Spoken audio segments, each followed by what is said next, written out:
Hello everyone, welcome back. Previous class में हम discuss कर रहे थे calculation of arithmetic mean in special cases. हम लोगों ने 3 टाइप ऑफ सीरीज़ जो है हमारा इंडिविजुअल, डिस्क्रीट एंड कॉन्टिन्यूस, इन तीनों के केसेस में डिस्कस कर लिया है कि कितने तरीके हो सकते हैं अर्थमेटिक मीन को कैलकुलेट करने के, और वो सारे तरीके मैं आपको बतला चुकी हूँ विद द फार्मूला, उनके स्टेप्स और एक एक प्रैक्टिकल क्वेश्चंस के साथ हमने उन तमाम मेथड्स को फिनिश कर लिया है। उसके अलावा मैं आपको बता रही थी कि स्पेशल केसेस यानी कि कॉन्टीन्यूअस सीरीज़ के कुछ टाइप्स हैं जो कि ऑलरेडी हम लोगों ने पढ़े हुए हैं, जिसमें से आपका आ जाता है क्यूमुलेटिव फ्रीक्वेंसी सीरीज़। तो अगर क्यूमुलेटिव फ्रीक्वेंसी सीरीज़ है तो उसके केस में हम कैसे अर्थमेटिक मीन का कैलकुलेशन करेंगे, और इस कंडीशन में, इस सिचुएशन से रिलेटेड मैंने आपको एक टाइप, एक कंडीशन ऑलरेडी एक्सप्लेन किया हुआ है हमारे प्रीवियस क्लास में, जहाँ पे हमने डिस्कस किया कि अगर क्यूमुलेटिव फ्रीक्वेंसी सीरीज़ है तो वहाँ पे हम कैसे कैलकुलेट करेंगे अर्थमेटिक मीन का। अगर लेस देन के केस में कोई क्वेश्चन दिया हुआ है तो कैसे होता है कैलकुलेशन, और क्यूमुलेटिव फ्रीक्वेंसी का मतलब ही है कि जब आपके सीरीज़ या तो लेस देन के साथ हो या मोर देन टर्म्स के साथ हो। तो हम लोगों ने लेस देन वाला टर्म लास्ट क्लास में डिस्कस किया था। आज के क्लास में मैं आपको मोर देन से रिलेटेड एक क्वेश्चन, एक न्यूमेरिकल सॉल्व करना सिखाती हूँ। उसके बाद हम लोग कॉन्टीन्यूअस सीरीज़ के और भी जो वैरायटी हैं, जैसे कि मिड वैल्यू सीरीज़ है, ओपन एंड सीरीज़ है, इस तरह की जो सीरीज़ है, इनसे रिलेटेड जो कैलकुलेशन है वो कैसे करना है, इस पे हम आगे बढ़ेंगे। तो चलिए शुरू कर लेते हैं आज के क्लास को, जहाँ पे हम बात करेंगे calculation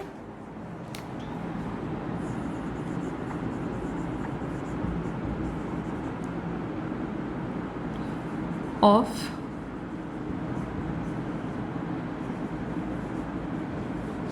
arithmetic mean in case of cumulative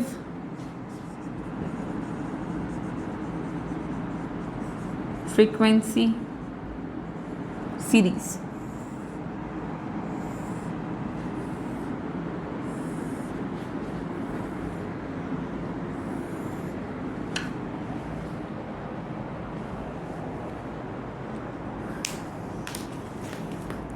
directly हम लोग एक क्वेश्चन सॉल्व करना शुरू कर देते हैं इस पे। और यहाँ पे एक क्वेश्चन हमारे पास है given,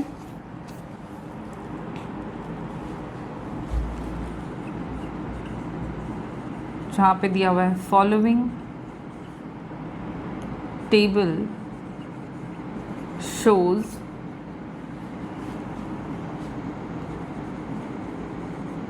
marks in economics of students of class 11th. Calculate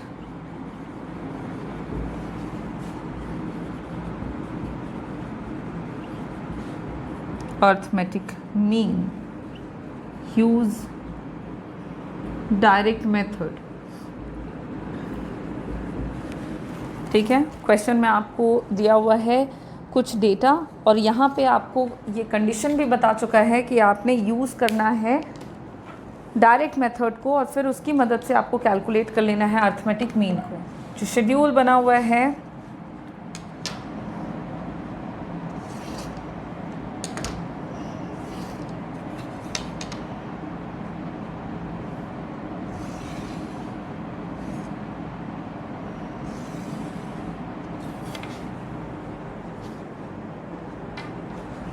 जहाँ पे एक तरफ दिया हुआ है मार्क्स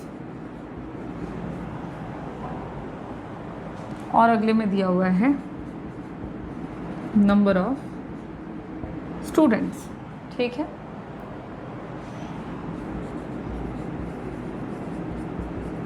मार्क्स में मोर देन 0, देन है आपका मोर देन 2, फिर है आपका मोर देन 4, नेक्स्ट में है मोर देन 6, फिर आपका मोर देन 8,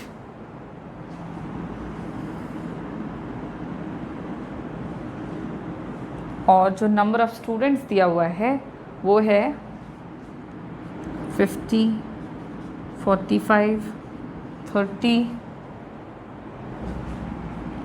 20 और 10। ये क्वेश्चन है जो कि दिया हुआ है। अब हमें क्या करना है, इस क्वेश्चन का सल्यूशन करना है। और सल्यूशन हम कैसे करते हैं, तो क्यूमुलेटिव फ्रीक्वेंसी सीरीज़ में सल्यूशन करते वक्त हम लोग सबसे पहला स्टेप ये फॉलो करते हैं कि जो भी क्यूमुलेटिव फ्रीक्वेंसी सीरीज़ है उसको हम कन्वर्ट कर देते हैं इनटू सिंपल फ्रीक्वेंसी सीरीज़। और सिंपल फ्रीक्वेंसी सीरीज़ में कन्वर्ट हम कैसे करेंगे, तो ये हमारा तरीका ऑलमोस्ट मिलता जुलता है हमारे प्रीवियस क्लास में सॉल्व किए गए क्वेश्चन से, क्योंकि वहाँ पे भी हम लोगों ने लगभग लेस देन के केस में बात किया।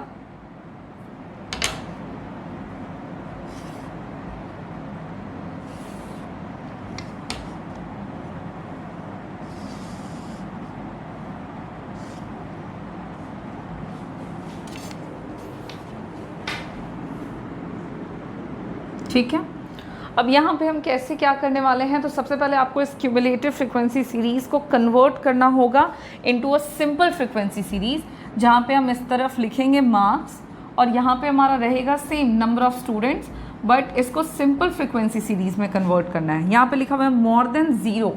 मोर देन ज़ीरो का मतलब यहाँ पे हम क्या ले रहे हैं, तो ज़ीरो से अधिक, और नेक्स्ट जो है वो है मोर देन 2, यानी कि पहला जो दिया हुआ है मोर देन ज़ीरो, ठीक है। सेकेंड है मोर देन 2, यानी सेकेंड में है 2 से अधिक, यानी कि फर्स्ट क्लास इंटरवल बन जाएगा आपका 0 से 2। ध्यान देना, सेकेंड में बोलता है मोर देन 2 और थर्ड में बोलता है मोर देन 4, यानी कि सेकेंड जो है वो 2 से अधिक बोलता है, यानी 2 से शुरू होगा, और थर्ड में बोलता है मोर देन 4, यानी कि 4 से अधिक, तो मतलब सेकेंड जो कॉलम हो जाए, सेकेंड जो क्लास इंटरवल हो जाएगा वो हो जाएगा 2 to 4। इसी तरह से नेक्स्ट थर्ड है मोर देन 4, तो वो हो जाएगा 4 to 6। नेक्स्ट है आपका मोर देन 6, तो हो जाएगा 6 to 8। उसके बाद है मोर देन 8, तो वो हो जाएगा 8 to 10। ठीक है, ये हम बना लेंगे हमारा मार्क्स। उसके बाद हमें निकालना है number of students. Number of students यहाँ पे हम कैसे निकालेंगे, तो नंबर ऑफ स्टूडेंट्स निकालने के लिए आपको करना ये होगा कि 50 माइनस, चूँकि यहाँ 50 है और 45 नेक्स्ट है, तो 50 माइनस 45 करना होगा। जो आएगा वो हो जाएगा आपका यहाँ पे फ्रीक्वेंसी विच इज़ 5। नेक्स्ट में आपको वही काम करना है, सेकेंड का क्लास इंटरवल का फ्रीक्वेंसी दिया हुआ है 45 और उसके बाद का है 30, तो हो जाएगा 45 माइनस 30 इक्वल्स टू करोगे तो यहाँ पे आ जाएगा 15। फिर उसके बाद है नेक्स्ट 30, उसके बाद है 20, तो 30 माइनस 20 करना होगा, इज इक्वल्स टू करेंगे तो आएगा यहाँ पे 10। उसके बाद नेक्स्ट है 20 माइनस 10 इक्वल्स टू कर देंगे तो आ जाएगा 10। और फिर अगला जो है नेक्स्ट वो है आपका 10, तो यहाँ पे आपको करना क्या है 10 माइनस 0, क्योंकि नेक्स्ट का दिया हुआ नहीं है, पता नहीं है, तो 0 इज इक्वल्स टू वैल्यू हो जाएगा यहाँ पे आपका 10। सो कुछ इस तरह से आपको क्यूमुलेटिव फ्रीक्वेंसी सीरीज़ को कन्वर्ट करना होगा इनटू सिंपल फ्रीक्वेंसी सीरीज़। ध्यान से देख लें हम लोगों ने क्या स्टेप्स फॉलो करके क्यूमुलेटिव को सिंपल फ्रीक्वेंसी सीरीज़ में कन्वर्ट किया है। ये आपका वेरी फर्स्ट स्टेप रहेगा of the solution in such case. और देन आपको अब क्या करना है, तो for the calculation of arithmetic mean, अब आपको जो तरीके हैं जो आते हैं उन तरीक़ों का इस्तेमाल करना है यूजिंग डायरेक्ट मेथड। तो सेम ही है, आप स्टेप्स लिख सकते हो यहाँ पे। जैसे सॉल्यूशन हमने जब करना शुरू किया तो आपको यहाँ पे एक लाइन आप ऐड कर सकते थे कि now we have to convert cumulative frequency series into a simple frequency series, और फिर आपको ये काम करना है।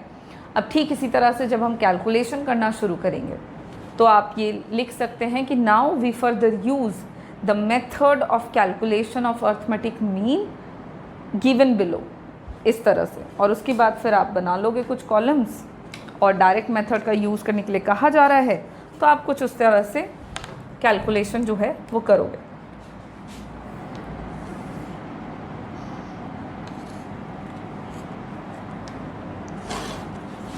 डायरेक्ट मेथड के केस में हम लोगों को सिंपली 4 कॉलम्स बनाने होते हैं।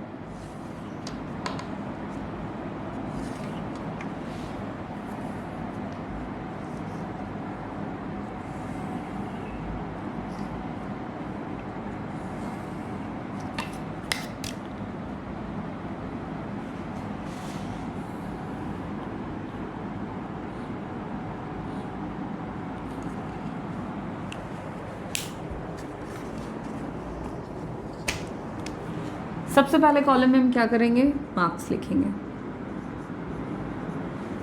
मार्क्स जो है यहाँ पे वो आप यहाँ पे उतार लो, 0 to 2, 2 to 4, 4 to 6, 6 to 8 और 8 to 10। नेक्स्ट है आपका नंबर ऑफ स्टूडेंट्स, जो कि हम फ्रीक्वेंसी मान रहे हैं, और फ्रीक्वेंसी में जो लिखा हुआ है यहाँ पे हम वो वैल्यूज़ लेंगे, यानी कि 5, नेक्स्ट है 15, देन 10, 10 और फिर 10। देख लीजिए फ्रीक्वेंसी हम लोगों ने कैसे निकाल लिया था, तो वो यहाँ पे इम्पॉर्टेंट है। उसके बाद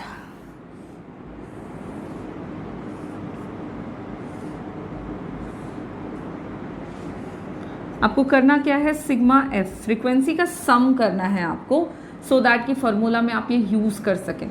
तो जो वैल्यूज़ है सबको जोड़ करके यहाँ पे सिग्मा एफ में आप लिख लोगे 10 + 10 20 + 10 30 + 10 40 और 10 50। टोटल करोगे तो वैल्यू आ जाएगा 50। अब अगले कॉलम में हम क्या करेंगे, तो मिड पॉइंट्स लिखेंगे, और मिड पॉइंट्स को m से डिनोट करते हैं। मिड पॉइंट्स निकालने का क्या तरीका था, तो first class interval is equals to L1 + L2 upon 2। तो 0, L1 है 0, L2 है 2, तो 0 + 2 अपॉन 2 इज इक्वल्स टू 1। ठीक उसी तरह से M2 is equals to L1 + L2 upon 2, तो क्या करोगे, 2 + 4/2 इज इक्वल्स टू 6/2 बराबर 3। ठीक है, ठीक उसी तरह से M3 निकाल लेंगे, 4 + 6/2, सो 10/2 इज इक्वल्स टू 5। ठीक है, ठीक उसी तरह से M4 निकाल लो यहाँ पे, तो M4 निकलेगा कैसे, 6 + 8/2, 14/2 इज इक्वल्स टू 7। M5 निकाल लो, 8 + 10/2, 18/2 इज इक्वल्स टू 9। ओके, अब जो वैल्यूज़ आ गए उसको यहाँ लिख लें, तो 1 3 5 7 9 मिड पॉइंट्स हमने यहाँ पे निकाल लिए हैं by using the formula that is L1 + L2/2, और इस तरह से आप निकाल सकते हैं मिड पॉइंट्स को बाय यूजिंग द फॉर्मूला। और अब हम क्या करेंगे, मिड पॉइंट्स का कैलकुलेशन हम कर चुके हैं। नाउ जो एक कॉलम बचा हुआ है उसमें आपको फ्रीक्वेंसी को जो है दी हुई उसको कॉरस्पॉन्डिंग मिड पॉइंट्स के साथ मल्टीप्लाई करना है और गुना करके प्रोडक्ट को सामने लिखना है।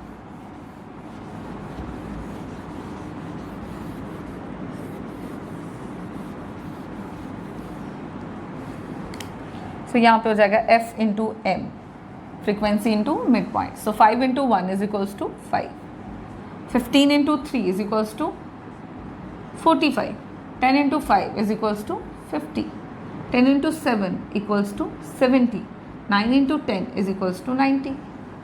और फिर लास्ट में आपको करना है sigma FM, sum of multiplication of frequency and mid points. सबका सम करें, 5 5 10 और 1, तो 4 और 1 5 और 5 10 और 7 17 और 9 26, सो टोटल है आपका 260। And now applying the formula.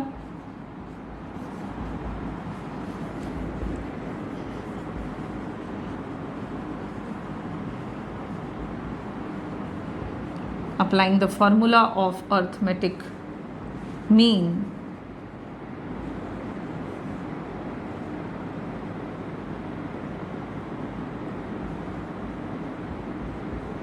इतना ही लिखना काफ़ी रहेगा। आप लिख सकते हैं इसके आगे भी in case of direct method, but no need to, question में मेंशन है। देन आप फॉर्मूला अप्लाई करो, x bar is equals to sigma F M by sigma F. Now एक और स्टेप फॉलो कर लो, वो सब स्टेप्स हम सीख चुके हैं, putting the values into the formula. And sigma F M is equals to 260 upon sigma F is equals to 50। Solve करिए दोनों को,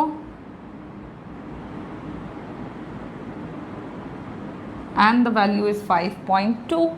This is the value of x bar and ये आपका इस क्वेश्चन का आंसर होता है, जो कि अर्थमेटिक मीन है। और आप इसमें एक लाइन ऐड कर सकते हैं कि द एवरेज, जो क्वेश्चन में दिया हुआ है, क्वेश्चन में कह रहा था कि इकोनॉमिक्स में स्टूडेंट्स को क्लास 11 में जो मार्क्स मिला है तो उसका अर्थमेटिक मीन, तो आप लिख सकते हैं the average marks of the students is 5.2। And कुछ इस तरह से आप क्वेश्चन का सल्यूशन कर सकते हैं इन case of cumulative frequency series. ध्यान से देख लीजिए, हम लोगों ने क्यूमुलेटिव फ्रीक्वेंसी सीरीज के केस में कैसे करते हैं हम कैलकुलेशन, ये करना हम लोगों ने सीख लिया है। मेथड कोई भी दिया रहेगा चलेगा, बस यहाँ पे इम्पॉर्टेंट क्या है, तो इम्पॉर्टेंट ये वाला पार्ट नहीं है, बिकॉज ये पार्ट तो ऑलरेडी डिस्कस कर चुके हैं। The what is important more here, so the important point is कि how to convert the cumulative frequency series into a simple frequency, okay? चाहे तो लेस देन के केस में हो तो कैसे करना है, और मोर देन के केस में हो तो कैसे करना है, और फिर आप इस तरह से बड़े ही आसान तरीके से कैलकुलेशन कर पाएंगे क्यूमुलेटिव फ्रीक्वेंसी सीरीज़ के केस में। अब मैं आपको बताऊंगी क्यूमुलेटिव फ्रीक्वेंसी सीरीज़ को हम फिनिश करते हैं। इन दैट केस अगर आपको और भी प्रैक्टिस चाहिए हो इससे रिलेटेड तो आप मुझे बता सकते हैं, मैं आपको इससे रिलेटेड और भी questions in case of you need तो मैं करा दूंगी। फ़िलहाल मैं एक एक क्वेश्चन के साथ ही इसको फिनिश कर रही हूँ यहाँ पे। और अब हम लोग क्या करेंगे, तो नेक्स्ट टाइप ऑफ सीरीज़ के केस में अर्थमेटिक मीन का कैलकुलेशन सीखेंगे। क्यूमुलेटिव फ्रीक्वेंसी हो चुका है, आपको करना है वही प्रैक्टिस, क्वेश्चंस वगैरह की प्रैक्टिस आप करो, बहुत इजी है। सीरीज़ को कन्वर्ट करने के बाद जो भी मेथड कहा जा रहा है, तो फार्मूला तो हम लोगों ने पढ़ा हुआ ही है, डायरेक्ट मेथड हो या शॉर्टकट मेथड हो या स्टेप डेविएशन मेथड हो, तो हम वो चीज़ कर लेंगे। चलो मूव करते हैं नेक्स्ट टॉपिक पे, और वो है calculation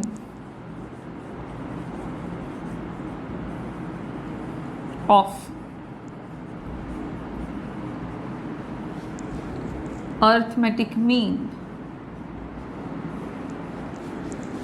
in case of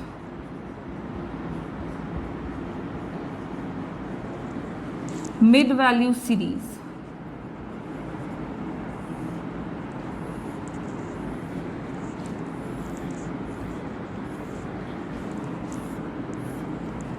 mid value series के केस में हम कैसे करते हैं कैलकुलेशन अर्थमेटिक मीन का। Now our next target is, सबसे पहले तो जान लें कि मिड वैल्यू सीरीज़ होता क्या है। तो मिड वैल्यू सीरीज़ आपको देखो नाम से पता लग रहा है, ये आपका एक ऐसा सीरीज़ है जहाँ पे मिड वैल्यूज़ गिवन होते हैं, ओके। और इस सीरीज़ में आपको करना ये होता है कि फर्स्टली हमें सीरीज़ को कन्वर्ट करना होता है into exclusive series. Exclusive series से मतलब है कि क्लास इंटरवल्स आपको बनाने होंगे, और क्लास इंटरवल्स आप बना सकते हो इंक्लूसिव मेथड के अकॉर्डिंग, जहाँ पे हम क्लास इंटरवल्स को फाइंड करते हैं मिड वैल्यू सीरीज़ की मदद से, और फिर आपको कैलकुलेशन जो है वो आसानी से कर लेना होता है। अब कैसे करते हैं हम कैलकुलेट मिड वैल्यू सीरीज़ से, या कैलकुलेट से पहले कैसे करते हैं कन्वर्ट मिड वैल्यू सीरीज़ को into exclusive and exclusive series. तो ये एक बार मैं आपको रिमाइंड करा दूँ, why I am using the word remind, because ये मैं ऑलरेडी बता चुकी हूँ आप लोगों को। तो यहाँ पे बस आपको करना ये है कि उस तरीके को बस फॉलो करना है, ठीक है। तो मिड वैल्यू सीरीज़ से हम सबसे पहले आपका कन्वर्जन कर लेते हैं एक्सक्लूसिव सीरीज़ में। तो ये हम डायरेक्टली एक क्वेश्चन को सॉल्व करने के केस में समझ सकते हैं। तो चलो हम एक क्वेश्चन सॉल्व करते हैं एंड देन हम समझेंगे कि कैसे करना है कन्वर्जन, और फिर उसके अकॉर्डिंग हम स्टेप्स वगैरह को फॉलो करते हुए ये काम कर सकेंगे।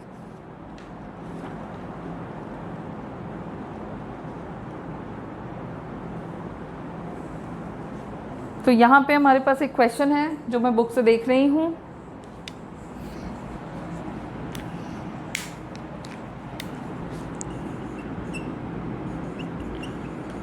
क्वेश्चन में दिया हुआ है following table gives marks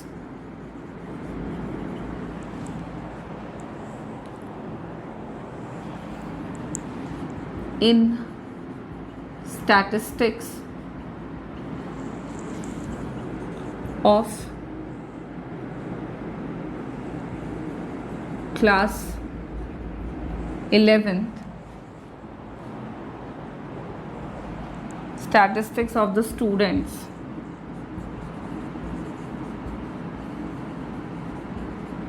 of class 11. Find arithmetic mean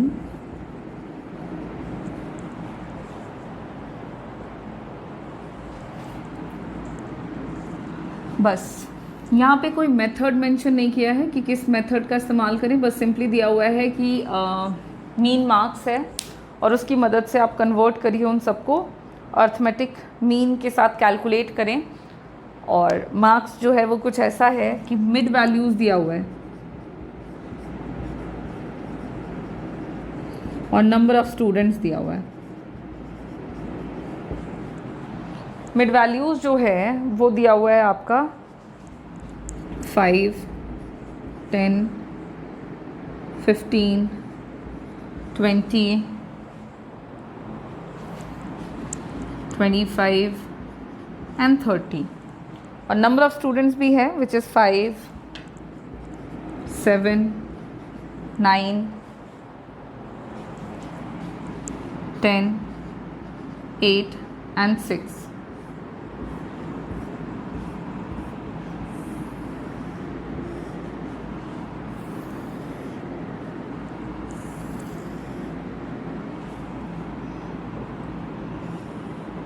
ठीक है, अब यहाँ पे क्वेश्चन में क्लियरली मेंशन है कि ये आपका मिड पॉइंट्स हैं। तो मिड पॉइंट्स को आपको क्या करना होगा कि कन्वर्ट करना होगा इनटू द एक्सक्लूसिव सीरीज़, ठीक है। और एक्सक्लूसिव सीरीज़ के बाद आपने क्या करना होता है कि उससे आपको निकालना होता है अर्थमेटिक मीन। तो यहाँ पे आपको मैं बता दूँ कि इस सीरीज़ में मिड वैल्यूज़ ऑलरेडी गिवन है। देखो याद करो आप, कॉन्टीन्यूअस सीरीज़ से हम कैलकुलेशन जो करते हैं अर्थमेटिक मीन का, तो कैसे करते हैं, अगर क्लास इंटरवल दिया हुआ है 0 से 10, 10 से 20, 20 से 30, तो इससे कोई फ़र्क नहीं पड़ता है। इसको हमें पहले कन्वर्ट करना होता है इनटू इसका मिड पॉइंट निकालना होता है ना। तो मिड पॉइंट निकालते हैं हम और इस तरह से फिर मिड पॉइंट्स के साथ फ्रीक्वेंसी को गुना करते हैं और फिर हम ये मिड पॉइंट हो गया m, और फिर हम इसके साथ काम करते हैं, कैलकुलेशन वगैरह करते हैं, सोल्यूशन करते हैं। इस केस में मिड पॉइंट्स ऑलरेडी गिवन है तो कोई टेंशन की बात ही नहीं है। अगर कोई दूसरा तरीका रहे, देखो, और जैसे कैलकुलेशन जो है वो आपका तब चेंज होता है इस तरह की सीरीज़ में जब आपको मीन के अलावा भी कुछ निकालने हो, जैसे मीडियन या मोड, जो हम आगे के चैप्टर्स में सीखेंगे। तब आपको वो याद करना पड़ेगा कि कैसे कन्वर्जन होता है, मिड पॉइंट्स को कैसे कन्वर्ट करते हैं इनटू द क्लास इंटरवल्स, और फिर उसमें से L1 और L2 इन सब का इस्तेमाल करते हैं। यहाँ पे हमें सेपरेट तरीके से lower division, lower class interval, upper class interval की कोई ज़रूरत नहीं है, तो हम वो काम यहाँ पे स्किप कर सकते हैं बड़ी आसानी से। अगर क्वेश्चन में मिड पॉइंट्स दिया हुआ है तो बहुत अच्छी बात है, ये आपका काम आसान दिया हुआ है, आप ऑलरेडी इसके साथ कैलकुलेशन को शुरू कर सकते हैं। यहाँ पे कन्वर्ट करने की ज़रूरत नहीं है, इसलिए नहीं करेंगे, याद रखना। उसके अलावा कहीं पर भी कैलकुलेशन कर रहे हैं, मिड पॉइंट सीरीज़ दिया हुआ है, तो इस सीरीज़ के साथ काम हम ऐसे करते हैं कि पहले इसका कन्वर्जन करना पड़ता है और फिर जा कर के हम इस सीरीज़ की मदद से कैलकुलेशन जैसा पार्ट जो है वो कैरी कर लेते हैं। बट यहाँ पे मिड पॉइंट्स ऑलरेडी गिवन है तो कोई टेंशन ही नहीं है, डायरेक्टली हम जंप कर देंगे इनटू द सोल्यूशन। और सोल्यूशन हम कैसे करने वाले हैं, तो वही यहाँ पे आपको सोल्यूशन करते वक्त कुछ कॉलम्स क्रिएट तो करने ही होंगे, बट ध्यान देना है कि कितने कॉलम्स बनेंगे, तो सिर्फ 3 कॉलम्स बनेंगे, बिकॉज सब कुछ गिवन है तो कुछ भी नहीं करना है। और क्योंकि क्वेश्चन में कोई मेथड मेंशन ही नहीं किया है कि किस मेथड का इस्तेमाल करें, तो कोई दिक्कत नहीं है, फिर आप डायरेक्ट मेथड देख लो, शॉर्टकट देख लो या स्टेप डेविएशन देख लो, कोई दिक्कत नहीं है। हम यहाँ पे डायरेक्ट मेथड का इस्तेमाल कर रहे हैं, आप किसी भी मेथड का इस्तेमाल करेंगे तो कोई भी दिक्कत नहीं आएगी। अब यहाँ पे मिड पॉइंट्स ऑलरेडी गिवन है तो हम उसको एम से डिनोट कर रहे हैं, नंबर ऑफ स्टूडेंट्स को फ्रीक्वेंसी मीन कर रहे हैं तो वो एफ से डिनोट करें, और अगला कॉलम एफ एम का बना रहे हैं, दोनों को गुना करके यहाँ पे लिखेंगे।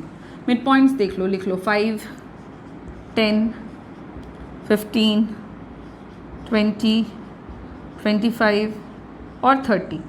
फ्रीक्वेंसी दिया हुआ है 5, 7, 9, 10, 8, 6। सिग्मा एफ निकाल लो, सम कर लेंगे सबका, 5 और 7 12, 12 और 9 21 और 10 31 और 8 39 और 6 45। एफ एम करो, दोनों को गुना करते हैं यहाँ पे, 5 into 5 25, 10 into 7 70, 5 into 9 135, 20 into 10 200, 25 into 8 200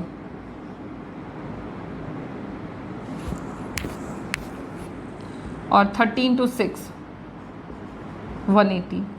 sigma F M करें, सिग्मा एफ एम करेंगे, सबका सम, सबको जोड़ो, 5 + 5 10, 8 और 1 9 और 3 8 और 3 9 और 3 12 और 7 19 और 2 21 का 1 2 और 1 3 और 2 5 और 2 7 और 1 8 810। And now using the formula of arithmetic mean, वो स्टेप्स वगैरह आप लिख सकते हैं। And the formula is sigma F M upon sigma F, putting the values into the formula, 810 upon 45। Now cut करो,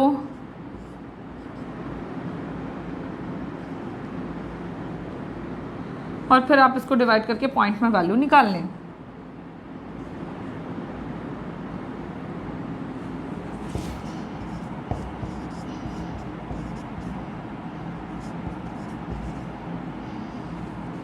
इट्स 18 और x bar is equals to आ गया है आपका 18, and this will be the answer of this question. आप लिख सकते हैं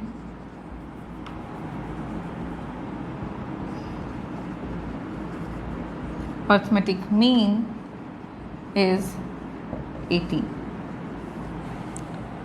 और इस तरह से मिड वैल्यू सीरीज के केस में हम कर लेते हैं क्वेश्चन का कैलकुलेशन, अर्थमेटिक मीन का calculation by using any method. Question में मेंशन नहीं है इसलिए, अदरवाइज जो मेथड मेंशन होता हम उसी का इस्तेमाल करते और कैलकुलेशन को कंप्लीट कर लेते।